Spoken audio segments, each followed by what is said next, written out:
मेरा छोराले त घन्टीमा हाल्न लगाऊ अरे लो। एकचोटि यो भिडियो हेर्नुहोला। काङ्ग्रेस नेता चन्द्र भण्डारीले के भनिराख्नु भएको छ? जसको छोरा पढाइदिउँ उसले फेसबुकमा गएर भन्छ मेरो छोरोलाई घन्टीमा भोट हाल्न लाऊ।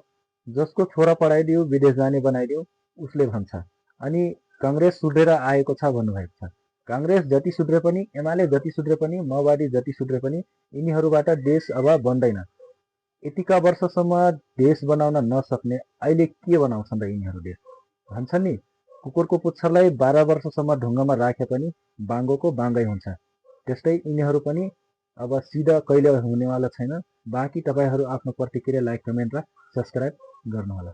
जसको छोरा पढाइदिए, जसका माउली सबैभन्दा धेरै धनी पढाइदिए, उसले त फेसबुकमा भन्छ मेरा छोराले त घन्टीमा हाल्न लगाऊ अरे लो।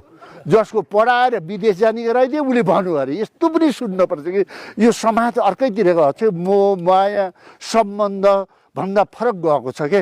त्यसकारण यसलाई हामीले राख्न पर्यो। त्यसकारण हामीले यो मुलुक बनाउनु छ। मैले तपाईँहरूलाई भन्छु अहिले काङ्ग्रेस सुध्रिएर आएको छ।